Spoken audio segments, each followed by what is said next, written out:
Fala galera, sejam bem-vindos a mais uma videoaula do nosso curso de Administrador de Banco de Dados, disciplina 2.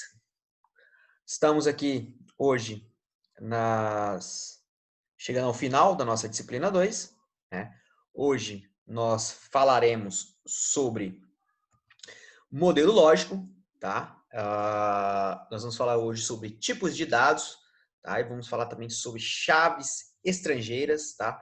É um assunto muito importante dentro, né, do banco de dados relacional, né? A gente já falou sobre as entidades, falamos sobre diagramas, né? E hoje falamos sobre atributos, né? Falamos sobre o diagrama de entidade e relacionamento, né? Relacionamos a tabela. E agora a gente vai ver como essa tabela será amarrada uma na outra de fato, tá? Existe uma lógica, né, de como a gente faz isso, e isso é feito através de uma chave estrangeira, nos vários tipos de cardinalidade, tá bom? Muito bem, galera, vamos lá. Então, o modelo lógico busca demonstrar as entidades e relacionamentos do banco de dados através de uma nova perspectiva, tá? Então, o modelo lógico ele vai trazer duas novas informações para nós a respeito do nosso banco de dados, tá? Que é os tipos dos dados salvos em uma tabela. Então, cada atributo daquele ele vai ter um tipo de dado específico, tá?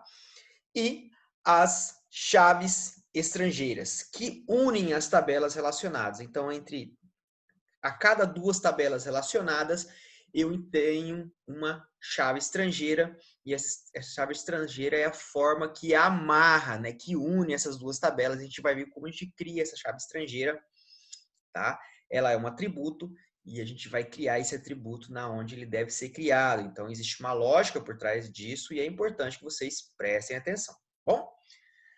Pois bem, galera, vamos falar então primeiramente sobre tipos de dados. O tipo de dado salvo em uma tabela diz respeito ao formato do dado. Ao formato do dado em cada... Opa, deixa eu colocar aqui. Em cada atributo da entidade. Ou seja, cada atributo possui um tipo de dado específico. Tá? Esse tipo de dado é relacionado ao formato daquele dado. Tá? Exemplos comuns, então, de tipos de dados. Por exemplo, uma data de nascimento. Qual é o tipo dela? Data. Não é verdade? Uma data de nascimento não é um número, por exemplo. Tá bom? Um nome, por exemplo, seria texto. Por exemplo, nome, e-mail. O que mais que nós teríamos aqui? Endereço, né? Qualquer coisa que for um texto, né? Por exemplo, uma frase, né? Seria do tipo de dado texto, certo? Se fosse um salário, por exemplo, salário, tipo, 5 mil reais e 50 centavos, né? Seria um valor que tenha casa decimal, depois da vírgula, né? O tipo 50 centavos. Então, isso seria um número fracionado, tá? E se for, por exemplo, uma idade, tipo, qual é a sua idade? Minha idade é 30. 30 é um número inteiro.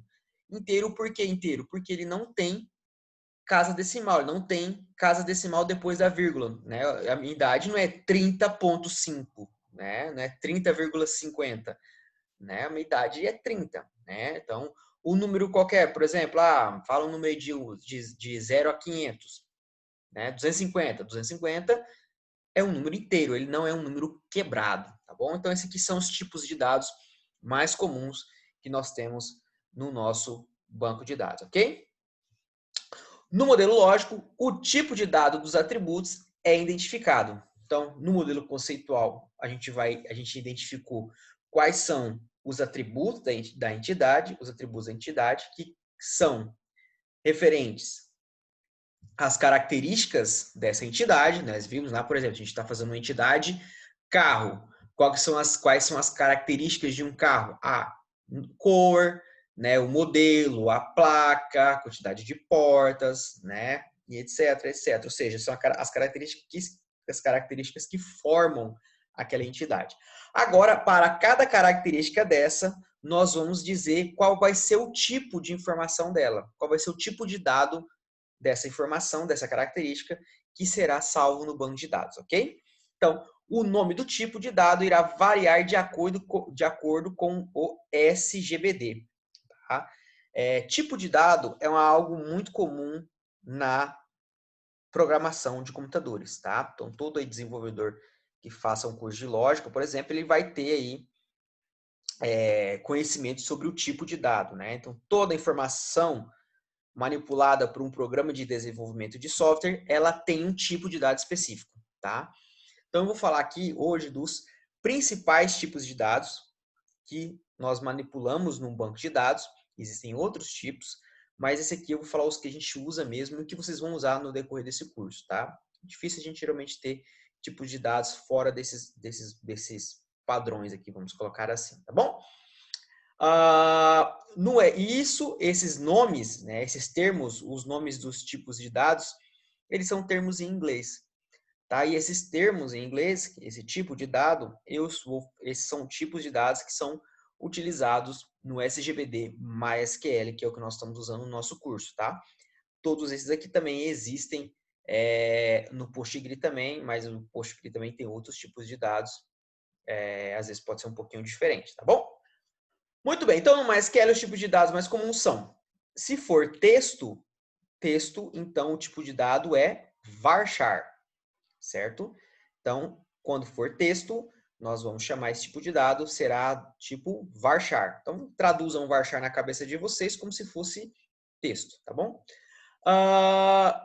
O varchar sempre vai vir acompanhado, né, com um número entre parênteses, tá bom? Então, eu vou explicar daqui a pouco o que é esse número. Outro tipo, quando for data, tipo data, 30/6/1987, que é a data o dia que eu nasci. Vai ser do tipo date, tá? Date, né? Seria o termo dele em inglês, tá bom? Se for hora, que horas é agora? Agora é 8h30, 8h30. Então, qual é o tipo de dado? Time, tá bom? Se for um número fracionado, se for um número que tem a casa decimal depois da vírgula, como por exemplo, salário, né, da pessoa, tá?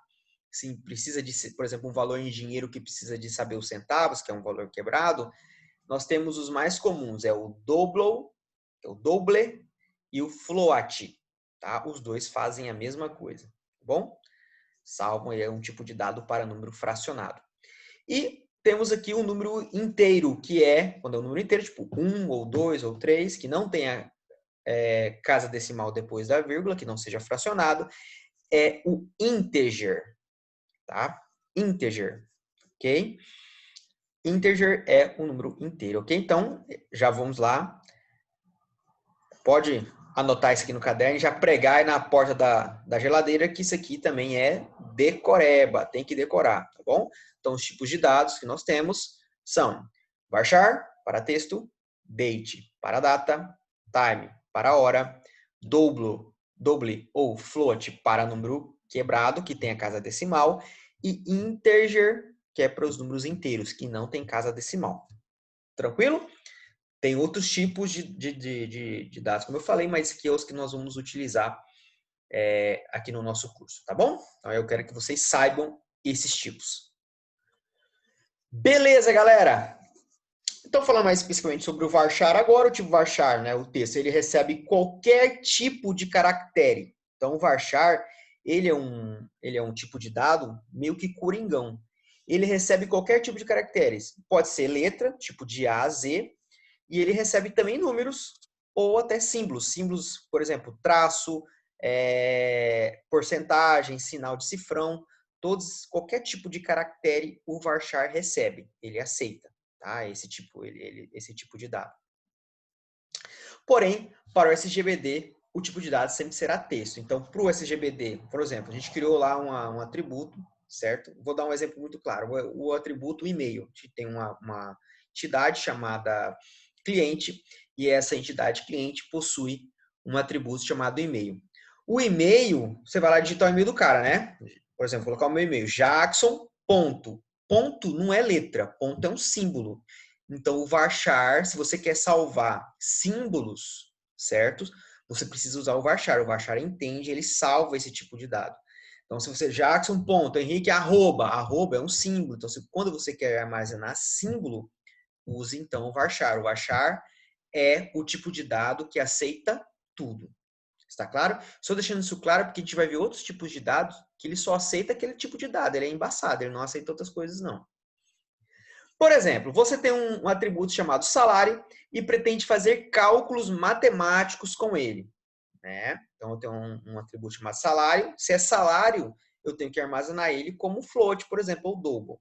Por quê? Porque se for do tipo float ou double, eu consigo fazer cálculos com ele. Eu consigo pegar esse salário e fazer uma conta com ele. Eu consigo, por exemplo, eu tenho lá um atributo salário e dentro desse atributo eu tenho um valor de 1.000. Então, eu consigo pegar 1.000 mais 50. Eu consigo fazer cálculos com ele.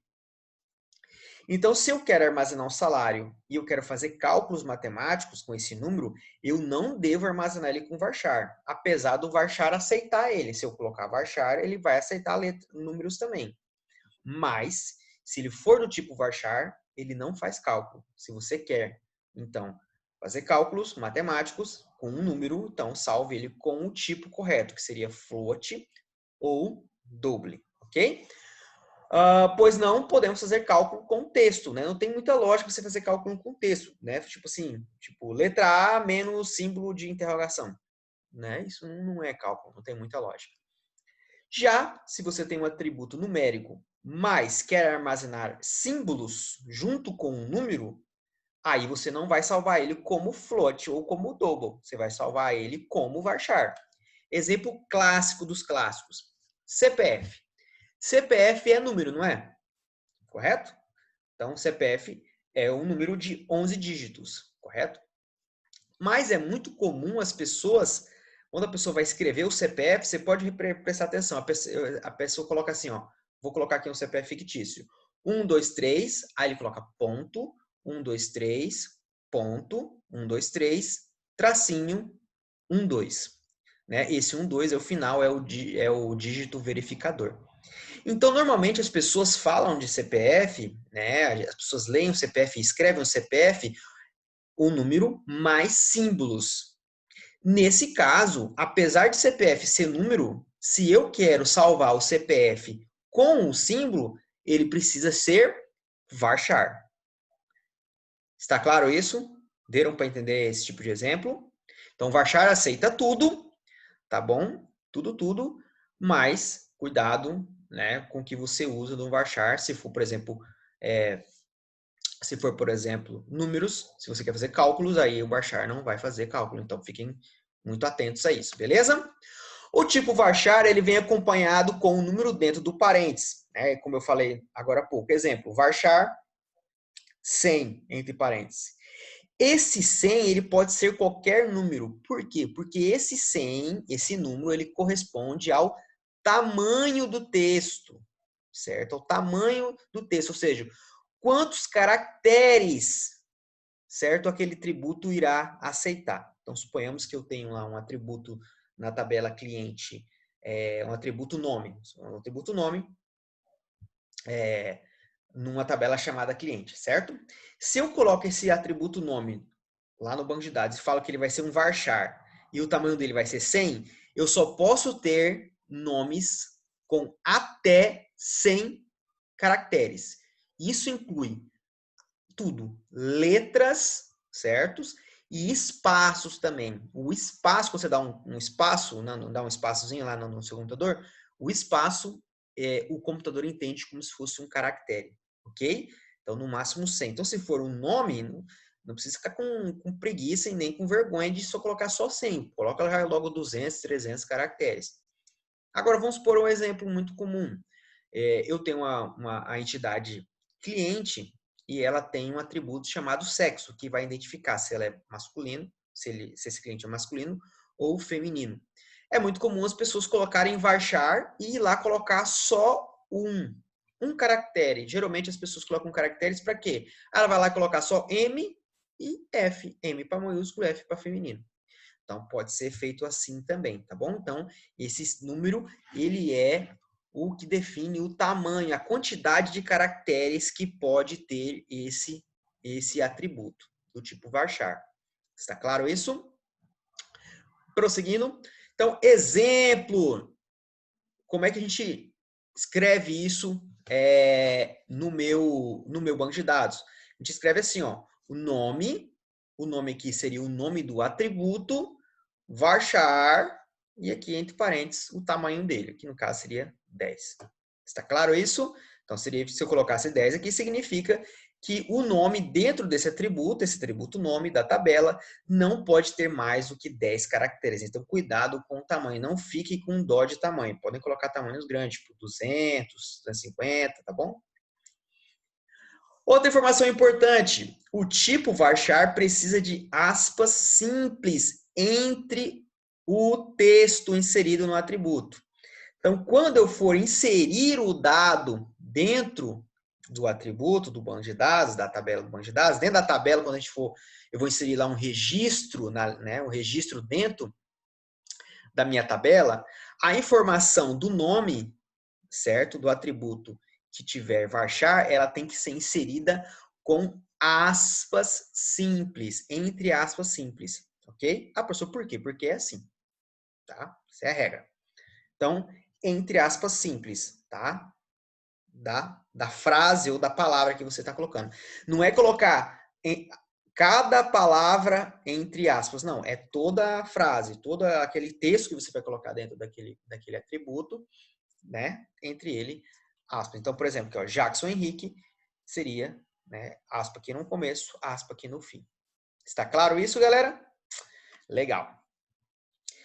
Tipo date. O tipo date é utilizado somente para datas, tá? Ele não aceita receber números, textos ou horas. Então, o tipo date, se eu colocar um atributo e dizer que ele é do tipo date, ele só vai aceitar data. Ele não vai, se você tentar colocar lá o nome Jackson Henrique num atributo que é do tipo date, ele não aceita, vai dar erro. Está claro? Data, tipo date. Exemplo, tipo, ó, data de nascimento do tipo date. No MySQL, as datas são inseridas no banco de dados de uma forma diferente, tá? Isso aqui com coisinhas para decorar também, para gravar, para anotar no caderno assim, colocar aquele redondão assim, ó, na caneta para não esquecer. As datas no banco de dados, ela é de trás para frente, tá? Ela é de trás para frente, ou seja, é ano, mês, dia. Como é que a gente escreve aqui no Brasil? Dia, mês e ano, correto? No banco de dados, tá? Ele segue o padrão americano, que é ano, mês e dia, tá bom? No MySQL também, a data também é inserida entre aspas simples, tá bom? Olha só, tá aqui um exemplo, olha só. Exemplo, 2020, mês 8, dia 31, tá vendo? A separação entre ano, mês e dia é feito com um tracinho, tá bom? E a gente coloca essa data entre aspas também. Por que entre aspas? Porque se eu não colocar entre aspas, o MySQL não reconhece o tracinho separador, aí dá erro, tá bom? Então, eu preciso colocar entre aspas simples a data também, tá? Professor, e se eu colocar o seguinte, se ao invés de eu colocar a data de nascimento aqui, em vez de colocar do tipo date, eu colocar do tipo varchar, vai salvar? Vai. Mas aí tem funções que a gente cria, formas de verificação que nós criamos no banco de dados, que só funciona se a data, né, essa data aqui 2028, do 31 de 8 de 2020, estiver no formato date. Então, tomem cuidado. A regra é data, galera, tipo date, tá bom? Data tipo date. Então, entende-se data como dia, mês e ano. Professor, só tenho duas informações, eu só tenho um mês. Então, aí, meu amigo, aí você vai salvar como varchar mesmo, tá bom? Data, então, pede dia, mês e ano. Top? Legal, galera. Tipo time, tá? O tipo time é utilizado somente para horas. Ele também é um cara que ele não aceita outra coisa, não. É só hora para ele. E ele também não aceita números, textos ou datas, tá? Ele só aceita hora, certo? Aqui é um exemplo, hora underline de início do tipo time. No MySQL, as datas são inseridas no banco de dados de uma forma específica também, tá bom? Só que aquela não é de trás para frente. Só que uma hora precisa de hora, minuto e segundo, tá? Então, se eu for salvar lá, qual é o horário de início da partida de futebol? A partida de futebol vai começar às 19 horas. Então, eu vou salvar como? Olha só, 19, 2.00 do minuto, 2.00 do segundo. Ok, galera? Então, como o tipo date, o tipo time também precisa de aspas. Seguindo a mesma lógica, ele precisa de aspas para reconhecer o separador. Aqui, que no caso é o separador, aqui é o 2 pontos. Professor, quero salvar a hora. Em vez de colocar o dois pontos aqui, eu quero colocar tracinho, porque eu acho mais bonito. Não é assim. Não funciona, tá? É 2 pontos para separar hora. E a hora segue a sequência normal de hora, minuto e segundo, tá bom? Hora, minuto, segundo. São coisas aqui, pessoal. Esse tipo de informação é para anotar no caderno e é para decorar, para lembrar, deixar algo bem destacado assim, ó, que quando vocês forem lá programar, a gente começar a ir mais para o código mesmo, vocês vão começar a precisar desse tipo de conhecimento, que é muito importante. Tipo float ou double. Esses dois tipos são os mais utilizados para números fracionados, tá? Float ou double, você pode usar qualquer um dos dois. Eu, nos meus códigos, que a maioria dos códigos, quando eu for disponibilizar códigos meus para vocês analisarem ou fazerem alguma coisa, vocês vão ver que eu uso bastante float, tá?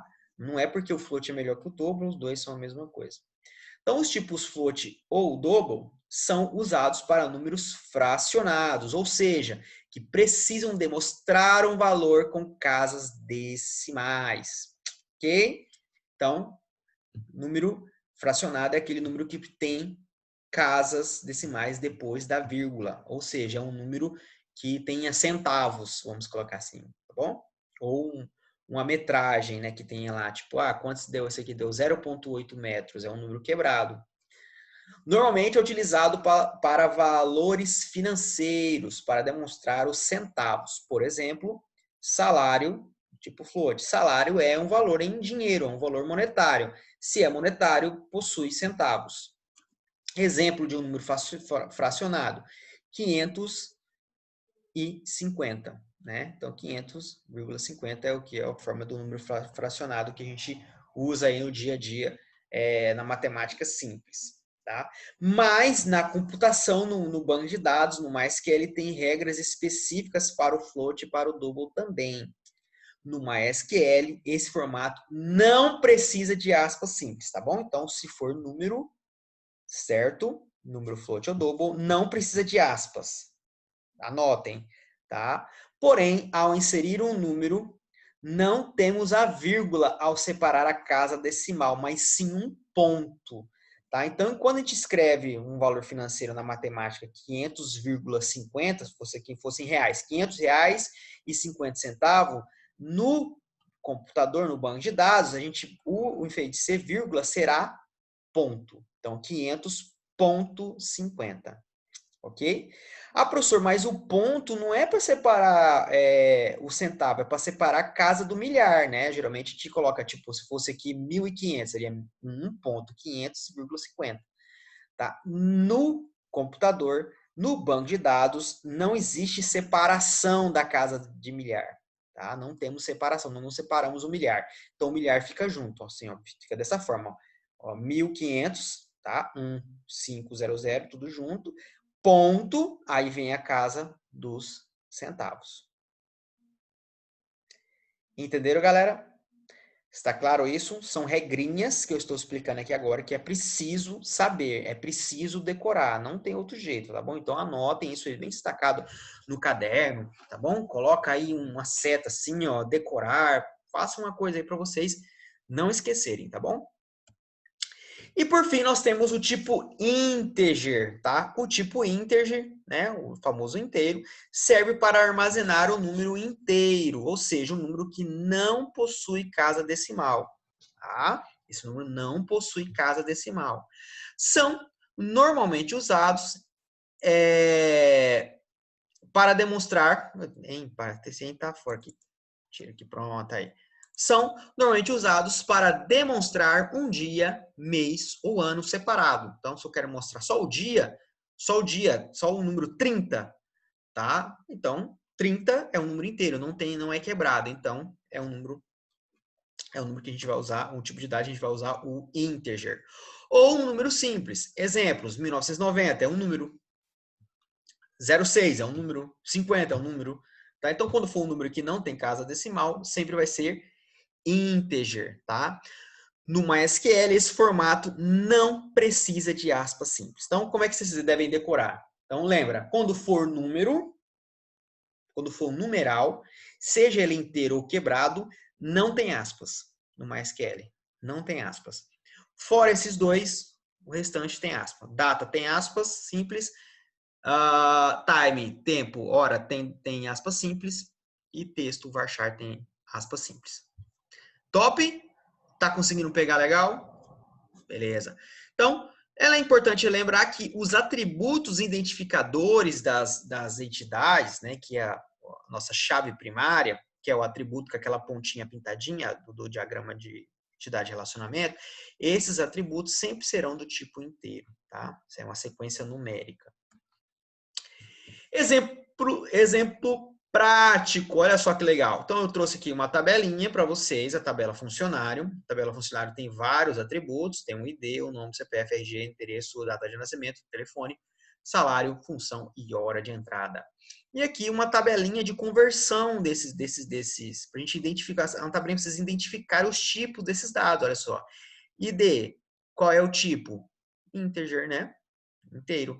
Qual seria um exemplo? Né? Como é que seria isso dentro da tabela? Como é que ficaria? Sem aspas, tá vendo?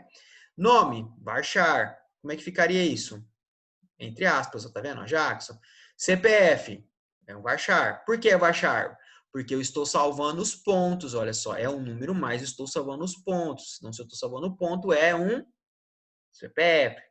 Tá? Se eu estou salvando pontos, se eu estou fazendo símbolo, tem que ser varchar. RG, mesma coisa, é um número, não é? Mas eu estou salvando aqui, ó, da onde é o órgão emissor, que é um texto, então tem que usar varchar, lembra disso. Endereço, varchar. Data, date, olha. Então, data é um date. Como é que é o date? Entre aspas, e é de trás para frente, ó. Ano, mês, dia. Telefone. Telefone segue a mesma lógica. É todo número, não é? Não, não é todo número aqui. Por quê? Porque tem um espaço aqui, ó, entre o 8 e o 5. O espaço para o computador é símbolo. Se eu quero salvar símbolo, tem que ser varchar. Se eu fosse salvar se eu quiser salvar com um número, eu tinha que tirar esses espaços, não poderia salvar com espaço. Entenderam aqui a lógica? Salário do tipo float, olha só, R$30.500, quem me dera, né? Se fosse esse salário aqui, fosse o meu salário mesmo. Então, 30.500, não tem separador de milhar, ponto 50. Ponto 50, o 50 é os centavos, é para separar a casa decimal. Função, varchar, tá vendo? Lá, varchar, professor, entre aspas. Hora de entrada, tipo time. Como é que é o time? Entre aspas também. Hora, minuto e segundo separado por 2 pontos. Top, galera? Tá dando para pegar? Espero que sim. Agora, para provar que vocês aprenderam mesmo, vamos praticar. Trouxe aqui um pequeno diagrama para vocês, um diagrama de um sistema, de um banco de dados, de um hotelzinho, bem só o núcleozinho dele, tá bom? Quarto, produtos, hospedagem, funcionário e cliente, tá? Um diagraminha de entidade e relacionamento, tem os atributos. O que vocês vão fazer agora? Vai olhar para esse atributo, vai olhar para esse diagrama, vai pegar o seu caderninho aí agora, né? Ou se você não estiver usando o caderno, você pode abrir um bloquinho de notas, ou um Word, ou um Excelzinho, tá? Se vocês quiserem fazer nesse modelinho aqui, ó, fica bem legal, tá? Não precisa colocar exemplo, não. Pode colocar só... Se você quiser colocar o exemplo também, fica bom que aí você já vai praticando, né? Como é que insere eles. É muito importante decorar isso, tá? Mas o exercício é para você identificar qual vai ser o tipo de dado desse atributo, tá bom? Então, anotem aí no caderno, no Excelzinho, façam a identificação, tá? Para vocês ir treinando, tá? Isso aqui é para praticar, ok? Então, pausem o vídeo agora e pratiquem, beleza? Pois bem, galera, praticaram? Conseguiram identificar? Fizeram aí na tabelinha do Excel, ou fizeram no Word? Espero que sim. Viu como é que é fácil? A gente tem que ir praticando para ir treinando. Vamos falar agora das chaves estrangeiras, galera. A chave estrangeira é um atributo que nós criamos em uma tabela para dizer que ela está amarrada com a outra, ok? Que ela está relacionada com a outra. O relacionamento no banco de dados, ele só existe de fato quando eu tenho uma chave estrangeira em uma das duas tabelas que estão relacionadas. Sem a chave estrangeira, não existe o relacionamento de fato, tá bom? Então, até aqui, vocês conheceram dois tipos de atributos no banco de dados, né? Que nós vimos até agora no momento no diagrama, no modelo conceitual. Nós vimos o atributo simples, que é todos os outros atributos normais, e o atributo identificador, que é o cara que identifica o registro de forma única. Lembra? Falamos disso na aula sobre o modelo conceitual. Não lembra, galera? Pausa esse vídeo aqui agora, vai lá na videoaula e assista de novo, ou vá naquela parte que eu falei para vocês relembrarem, tá bom? O atributo identificador também é chamado de chave primária, tá? Chave primária ou primary key, ou mais comum chamar ela de PK, tá? Atributo PK é de primary key, que é chave, que é key, primária, que é primária.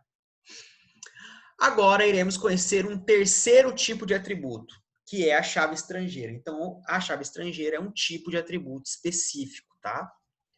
A chave estrangeira, ou também chamada de foreign key, foreign é estrangeiro em inglês, key é chave, tá bom? FK é a abreviação, né, de foreign key, tá bom? É um atributo criado na tabela que recebe o N. Então, anotem isso.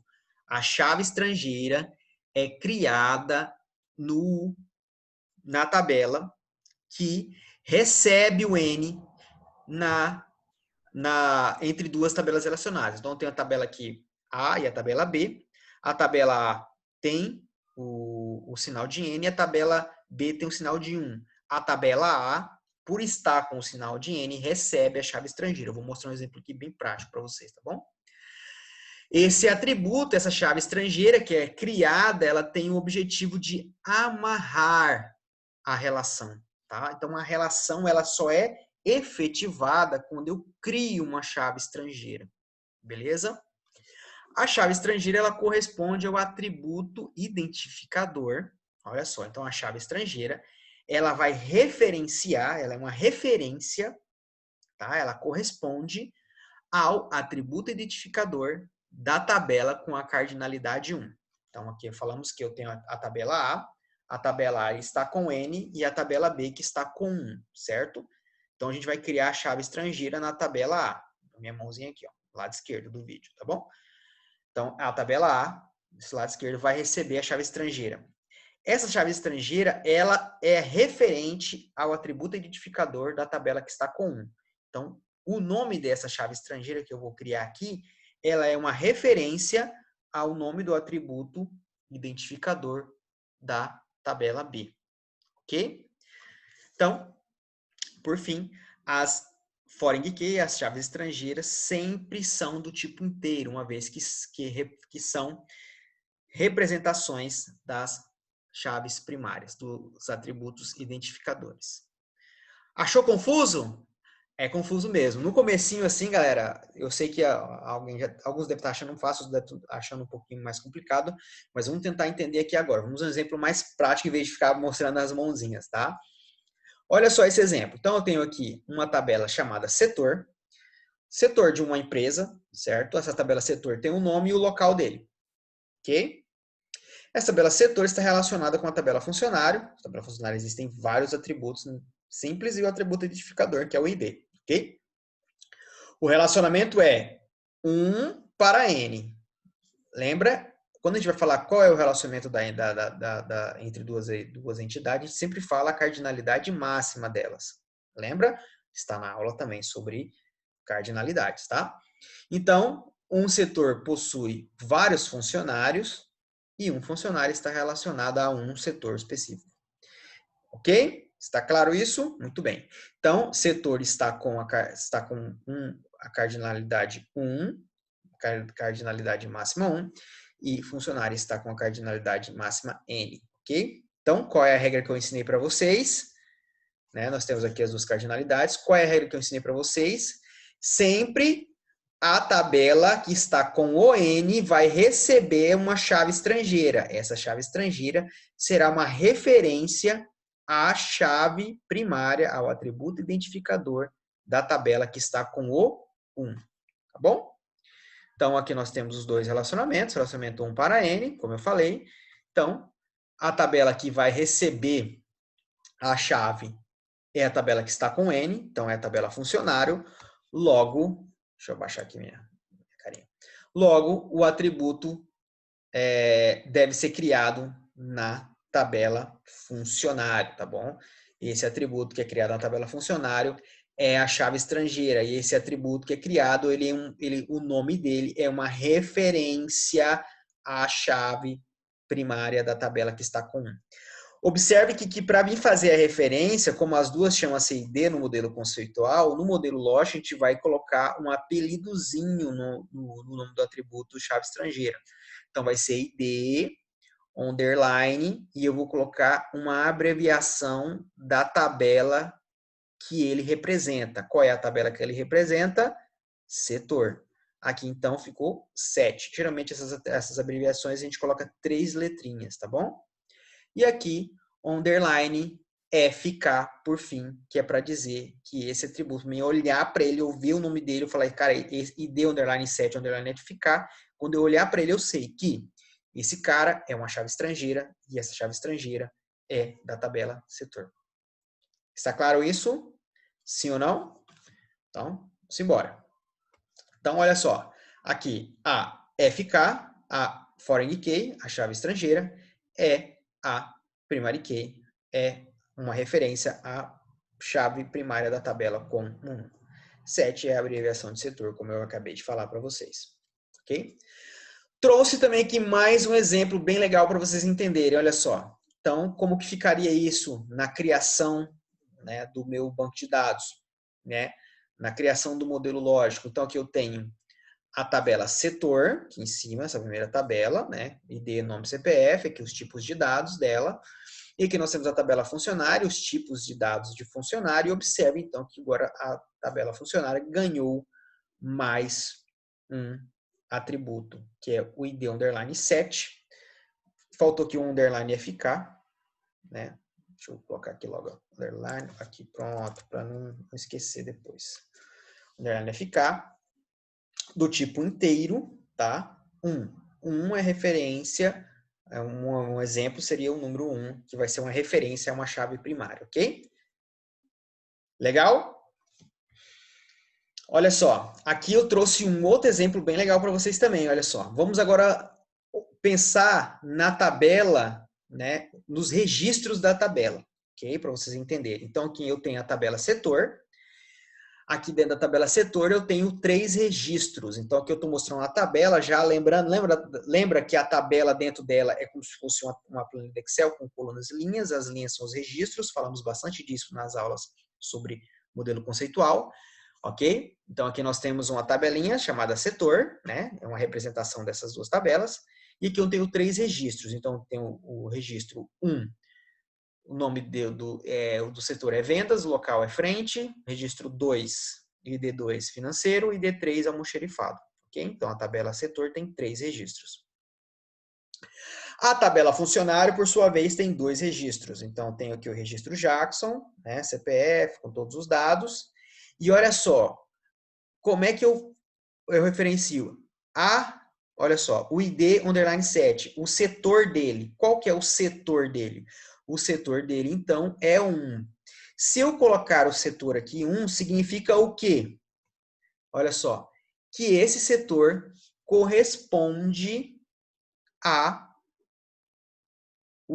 ID1, ao registro número 1 da tabela setor. Então, quer dizer que o registro de Jackson está amarrado, está relacionado com o registro número 1 de vendas. Então, se eu perguntar por assim, qual é o setor do funcionário Jackson, o setor do funcionário Jackson é o setor 1, que equivale ao setor vendas. Entenderam essa ideia? Sim ou não? Isso aqui no banco de dados é feito dessa forma. Você olha, se a gente vai olhar as tabelas desse jeito, a gente vai ver aqui um 1, né, em vez de ser escrito vendas, o que a gente olha na chave estrangeira sempre é o número. Tá? Esse número é o número correspondente a um registro específico. No caso aqui, o registro 1. Já se olhar para o exemplo do registro 2, a tabela funcionária, então o registro número 2, a tabela funcionária é a Ana Paula. A Ana Paula Silva, por exemplo, ela está lotada, ela está relacionada ao setor número 2. Ela está relacionada ao setor de vendas? Não. Por quê? O setor de vendas é a ID1. O setor 2 é o setor financeiro. Então, o registro da Ana Paula está relacionada com o setor financeiro. Estão entendendo isso? Estão entendendo como que a gente amarra os registros? Para que serve esse relacionamento? Tá dando uma esclarecida? Espero que sim. Lembre-se, galerinha, a chave estrangeira ela só existe a partir do modelo lógico, tá? Então, o nosso diagrama de entidade de relacionamento é criado. Depois a gente cria o diagrama de entidade de relacionamento, que a gente vai começar a identificar as chaves estrangeiras. E até temos, né, ferramentas específicas para o modelo lógico que eu vou ensinar vocês na próxima aula. Uma delas é o MySQL Workbench, que eu já até comentei com vocês nas últimas aulas, e o próprio BR Modelo também faz o modelo lógico. É o mesmo diagrama de entidade de relacionamento, só que representado de uma forma diferente, como essas novas informações que eu estou trazendo.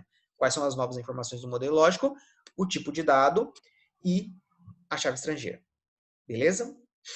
Mas você pode estar se perguntando, pô, professor, o senhor fez aí a chave estrangeira de N para 1, ou de 1 para N, né? Se eu tenho 1 para N, quem está com N recebe a chave estrangeira do 1. Ok até aqui? Top.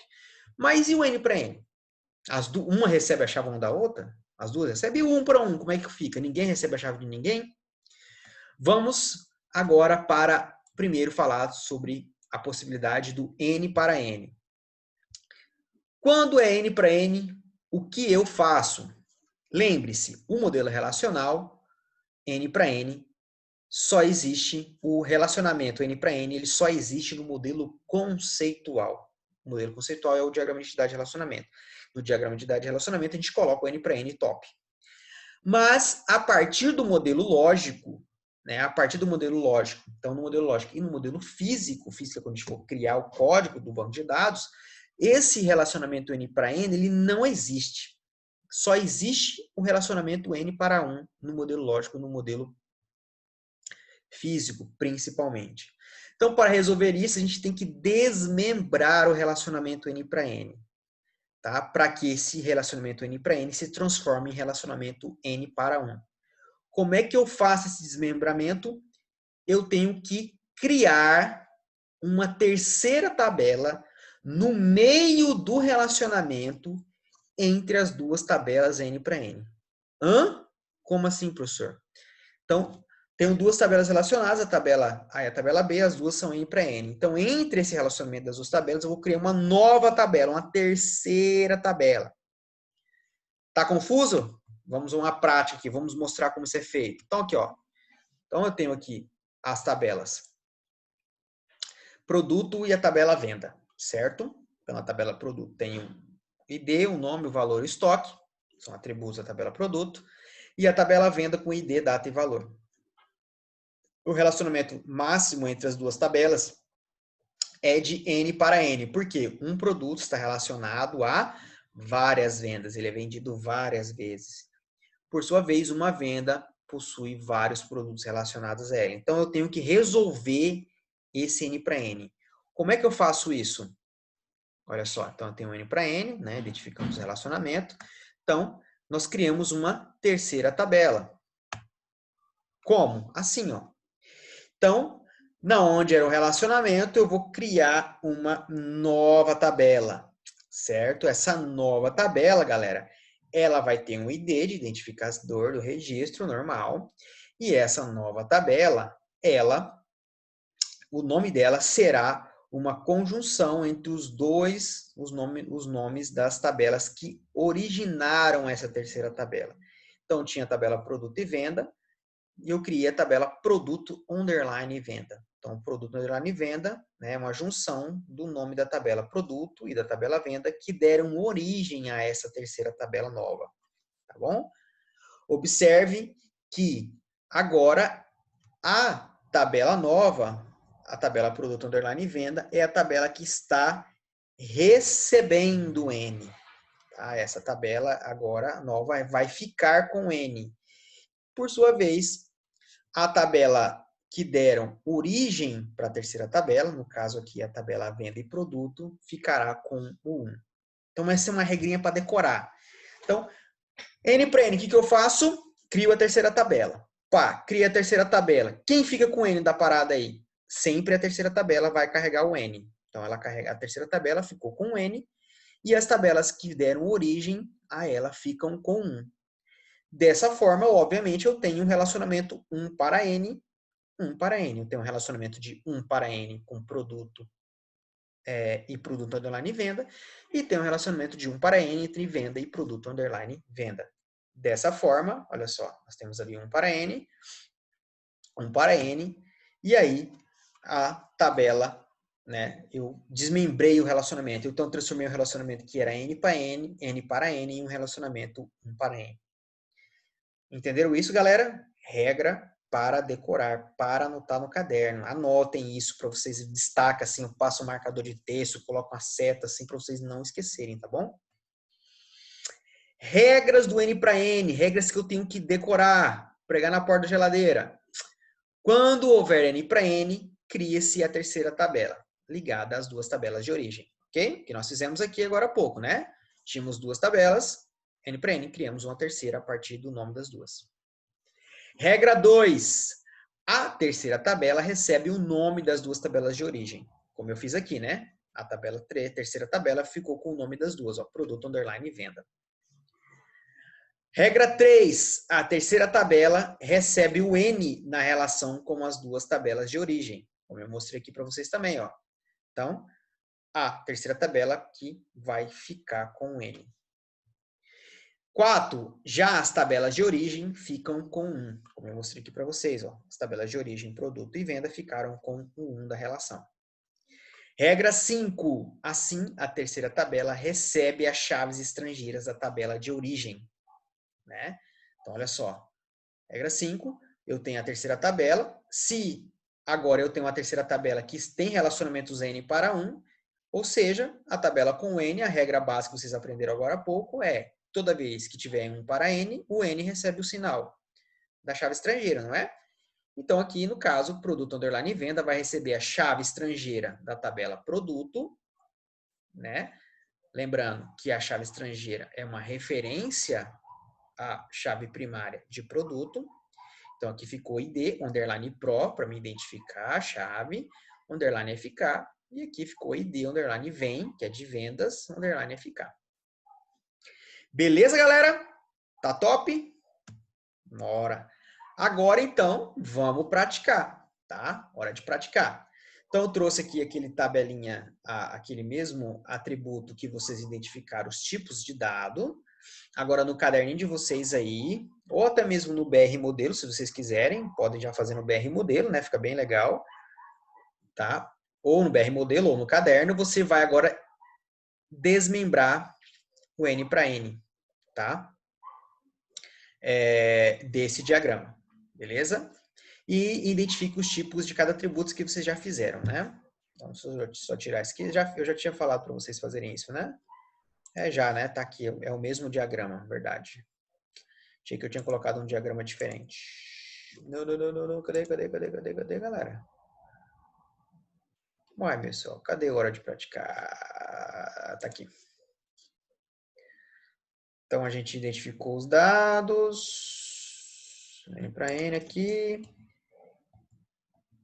Ah, tá. N para aqui, hora de... Então, não precisa desse identificar, que vocês já identificaram. Então, só vai desmembrar o N para N mesmo, tá bom?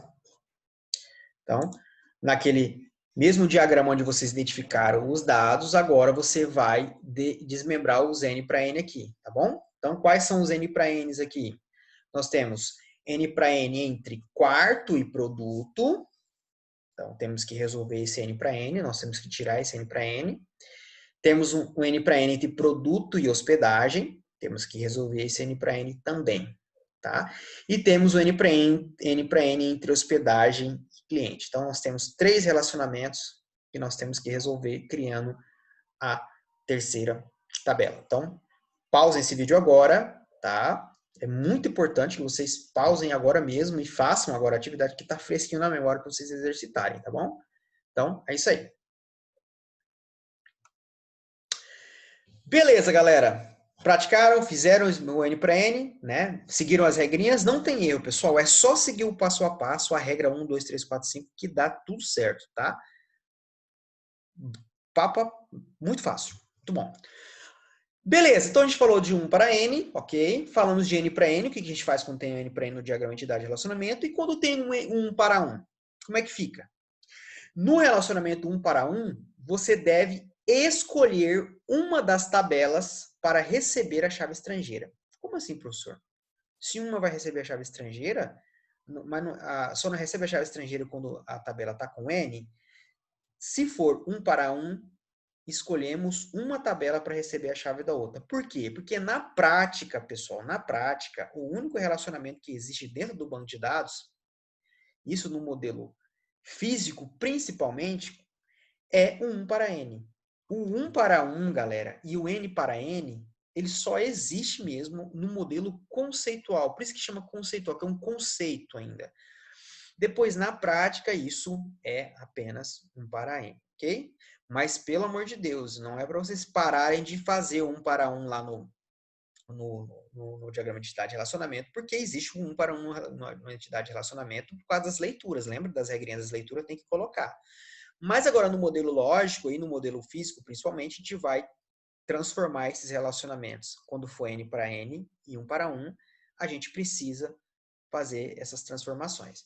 Então, no 1 para 1, a escolha da tabela, escolha a tabela que faça mais sentido ao receber a chave da outra. Porque o N para N é o quê? É uma tabela está relacionada somente com o registro da outra e um registro da outra, né? E assim vice-versa. Então, vamos aqui a um exemplo. Por exemplo, então eu tenho aqui a tabela, é a mesma tabela, né, aquele diagrama de produto e venda, e eu tenho um relacionamento aqui de entrega com venda. Presta atenção. Uma venda, a venda número 22, só está relacionada a uma entrega somente. Então, é bem parecido com o aplicativo, né? Eu faço um pedido lá no iFood, então uma venda foi feita para o cliente, será feito uma entrega. Então, uma venda está relacionada a uma entrega somente. Por sua vez, uma entrega, né? O ato de entregar só está relacionado a uma venda. Então, o cara vai lá entregar aquela venda para você. Então, aqui está um relacionamento 1 para 1, certo? Não tem N na relação. Então, aí tu pensa, professor, beleza, se não tem N de ninguém, a gente não relaciona ninguém. Mas não pode, porque o relacionamento, pessoal, a amarração no banco de dados, ela só é feita quando existe chave estrangeira. E a chave estrangeira, ela tem que existir. Então, quando tiver 1 para 1, eu devo escolher uma das duas tabelas, do 1 para 1, para receber a chave estrangeira da outra. E a gente tem que fazer isso usando uma lógica que faça mais sentido, tá? Então, aqui eu tenho 1 para 1. Então, quem que vocês acham que faz mais sentido receber a chave uma da outra? Você acha que venda deve receber a chave de entrega ou entrega recebe a chave de venda? Na minha interpretação, como professor, eu acho que, não seria como professor, mas usando uma lógica mesmo, eu acho que a lógica faz mais sentido entrega receber a chave de venda, né? Porque a entrega tem que identificar qual é a venda, não é verdade? A entrega precisa identificar de qual venda ela está entregando. Então, assim, eu coloco a chave estrangeira, no caso, no relacionamento aqui 1 para 1 entre entrega e venda, quem receberá a chave estrangeira é a tabela entrega. Então, ela vai receber a chave de venda. ID underline venda. Ok, galera? Está claro isso? Tem que decorar. Então, lembra disso, pessoal. Anotem. Então, o que nós fazemos? 1 para N, o que eu faço? Quem está com N recebe a chave estrangeira, ok? N para N, o que eu faço?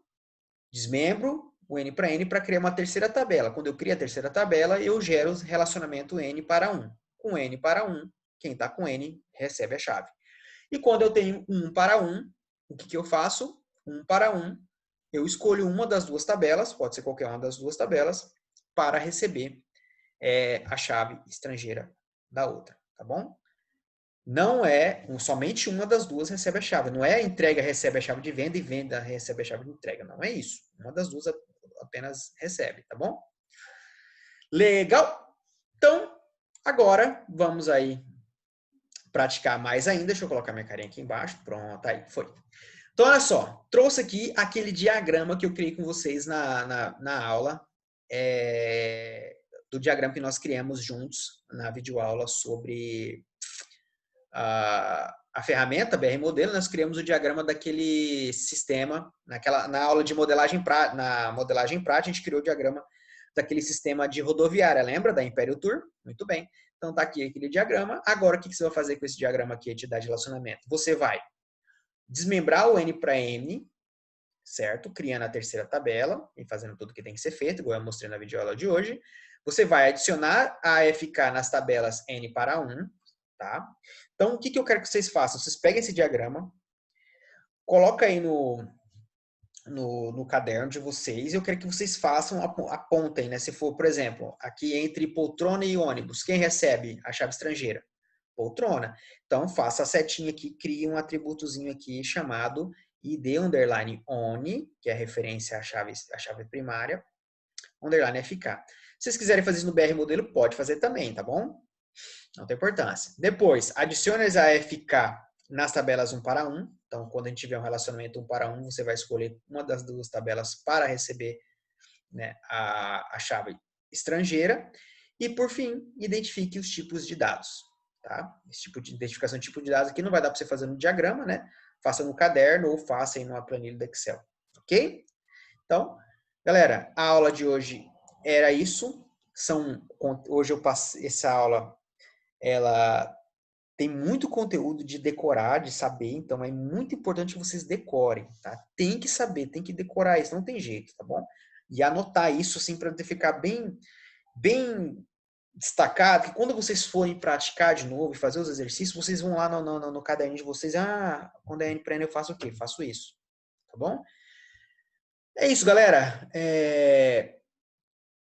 Pratiquem, não esqueçam de praticar. Na próxima aula eu trago aqui uma correçãozinha desse diagrama, beleza? Então, é isso. Um abraço e bons estudos para vocês, pessoal.